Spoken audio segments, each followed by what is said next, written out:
Well, hello, God's good people. How are y'all doing today? I pray that all is well. So I'm recording a series, and y'all, I had something on my eyebrow in the last one, but I'm not going to re-record it. I'm going to leave it, okay? But I got it off this time. But anyways, I want to talk to y'all about the power to forgive. I was having a discussion with a family member a few weeks back, and it's always so good to conversate with that word. I really appreciate the conversations like that. It's just strengthening. And then God brings revelation. And so we were talking about forgiveness. And in speaking of that, then I said, you know what? This is so revelational. I have to mention it. You know how when you are doing something, you just know, you get that nudge from the Spirit of God to know you need to mention this. You need to go ahead and speak on it or say something about it or whatever that is. That's this. So John, the 20th chapter, verse 21 through 23 from the Living Bible. He spoke to them again and said, "As the Father has sent me, even so I am sending you."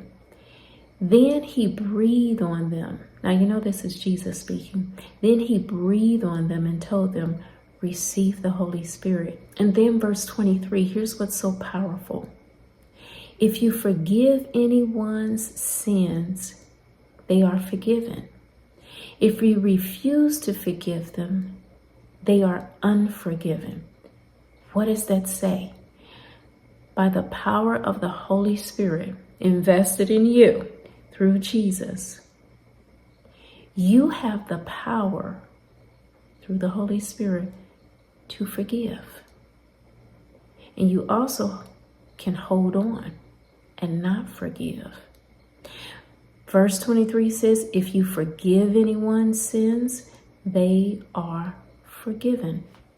And if you refuse to forgive them, they're unforgiven. You hold the power to forgive, and you can do it by the Holy Spirit. Jesus spoke and said, "As the Father sent me, I'm sending you." He breathed on them and told them, "Receive the Holy Spirit." And if you forgive anyone's sins, they're forgiven. If you refuse to, they're unforgiven. Choose to forgive. You have the Spirit of God on the inside of you as a believer. Choose to forgive and let things go, and choose to let people be free. You know, some people, it's the other way around, where they're wanting your forgiveness. They're begging for your forgiveness, and you're holding on to something. And he's saying, let it go. Free them. Let them be free. Give them that God forgave you of your sin, and now he's empowered you to forgive others of theirs.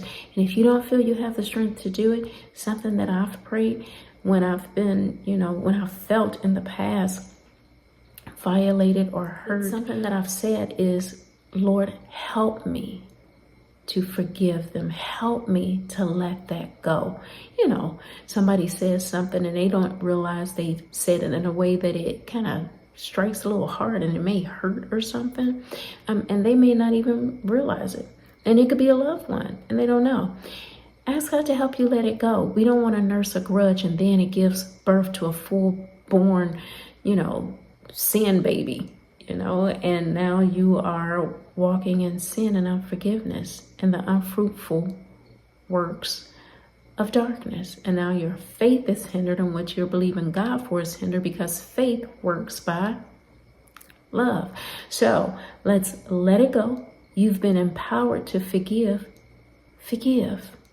You be free, and you let them be free, especially if they're begging for it.